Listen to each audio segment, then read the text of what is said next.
Howdy, everybody. Here we are, all ready to take you down to Pine Ridge for another visit with Lum and Abner, brought to you by the makers of Horlicks, the original malted milk. I wonder if all of Lum and Abner's overweight friends are using the Horlick weight control plan. Judging by the many letters we've received, a lot of them certainly are, and finding it safe and satisfactory, too. Briefly, the plan is this. Instead of eating a heavy, hard-to-digest lunch, these overweight listeners are drinking a good glassful of Horlick's malted milk at noon. This makes a sustaining, easy-to-digest lunch one that keeps you alert. You get none of that drowsy feeling that comes from eating a big midday meal. Yet, and this is the point, Horlicks offers sustaining nourishment without the excess calories of a heavy meal. And excess calories are just what bring your excess worries. Try Horlicks yourself. It saves time, money, and health. All you need is a package of Horlicks malted milk. And this you can get from your druggist in either natural or chocolate flavor. And now, let's see what's happening down in Pine Ridge. Well, Lum and Abner have quite a problem on their hands.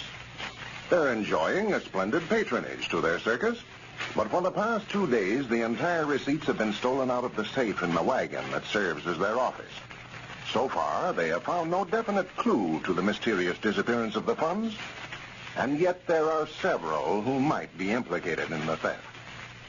Well, as we look in on the circus grounds today, we find Abner and Squire Skimp in the office discussing the matter. Listen. Well, that's the reasons I come over, Abner. I just wanted to have a heart-to-heart talk with you. I know all this money disappearing, it looks bad for me. It's no more than natural that I'd be the first one accused suspicion. Well, I ain't accused you of taking it, Squire.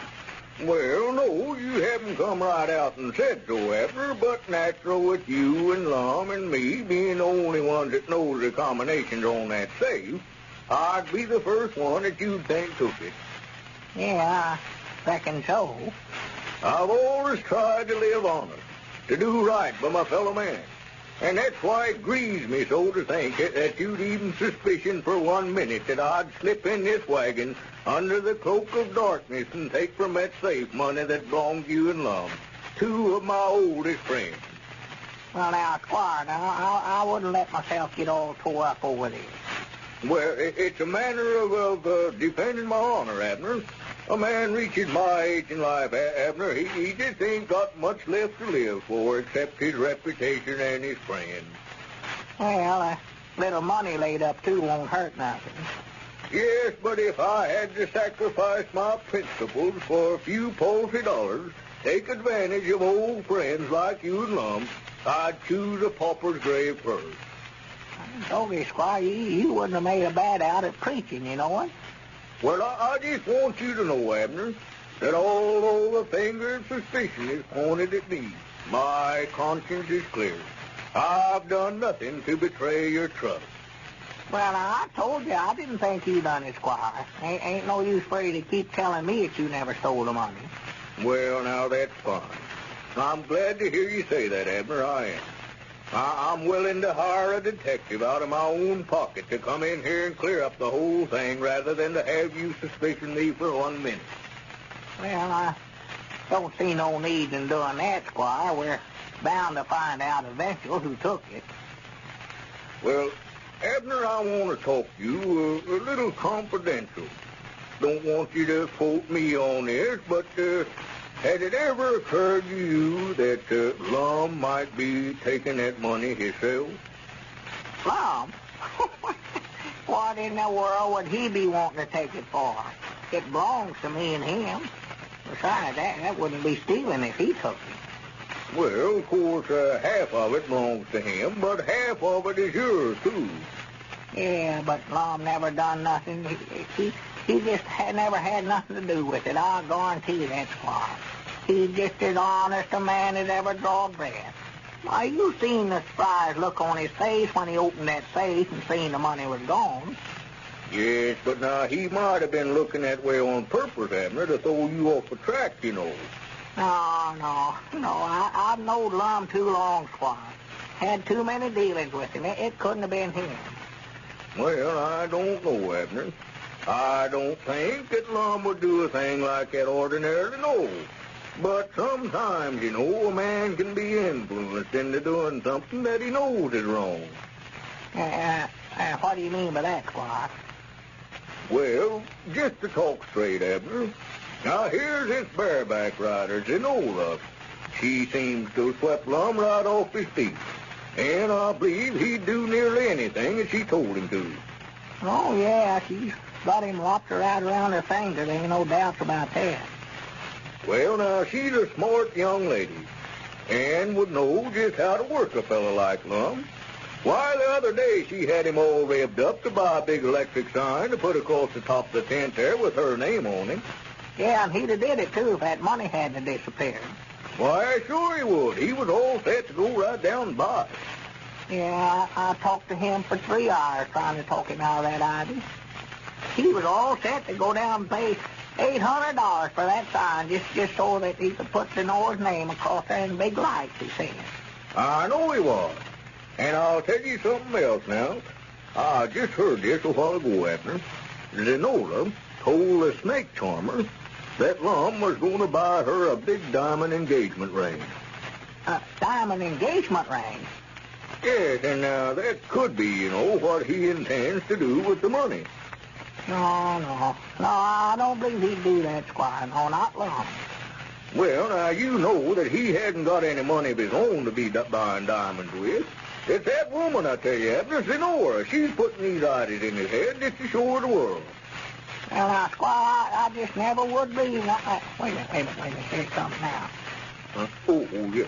Well, it's just like I say, Abner. You men ought to make a lot of money out of this circus. The crowd has been good here lately.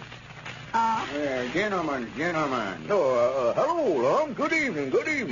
Yeah, come on in, Lum. Keep your seat, Squire. I can sit right over here. Oh, no, Lum. I was just fixing to go anyway. I've got a little business to attend to before the performance tonight. Well, I'll be around there before long, Squire, to open up the box office. All right, Lum. What's the matter, Lum? Oh, I'm just getting to where I can't hardly stand to be around that Squire Stimp. Yeah, what's the matter with you and Squire? Well, I just don't like the altitude he's taking about this money disappearing. Oh, well, now, Lum, I wouldn't pay no attention to nothing that he said. And you wouldn't be talking that way if you knowed who he's trying to lay it on to, though. Oh, yeah, I already know. I never liked it myself. I don't blame you.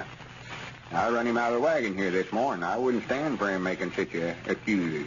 Well, now, that ain't going to get the money back, Lum. Him accusing somebody. I'll bet you whoever's been stealing it gets a surprise tonight, all right. A surprise? Yeah, I ain't going to put it in that safe no more. You ain't? Why, no. They got it out of there twice. Ain't no use to just give it to them. Yeah, well, now, I wouldn't be carrying that much money around on me, Lum. That's dangerous business now. Well, I ain't going to carry it on me. I'm going to hide it in another place tonight. I ain't going to put it in the safe. Oh. I'll hide it in the bottom of that trunk over there tonight and then take it out in the morning, carry it down to the bank, and deposit it. I was going to put it in the trunk, you say. Wait a minute, be quiet. Yeah, what's the matter? Hang on, I hear someone. Uh-huh. Wait a minute. Wait just a minute. What are you doing there? Hold on there. Who is that? Cedric, is that you? Yes, Mom. Well, what are you doing slipping around the side of the wagon there? Why, I wasn't slipping around, Mr. Lum. I just started to come in the wagon, and I seen you and Mr. Abner was talking some business, so I started to leave. Well? Well, don't be hanging around this wagon. Just stay away from here. Yes, Mom. Swan, you scared me to death, Lum, when you jumped up that way and run to the door there. Yeah, I reckon I'm a little nervous. This thing's got me about half out of my head, Abner. Abner, you reckon Cedric could know anything about where that money's been going? You mean, you reckon if he stole the money, Cedric? Yeah. Oh, why, no, Lum. Why, Cedric couldn't get in the safe if he wanted to. He don't even know the combination. Well, now, that's just all you know about it. He knows that combination a heap better than me or you does. You mean Cedric knows the combination to the safe? Yes, sir.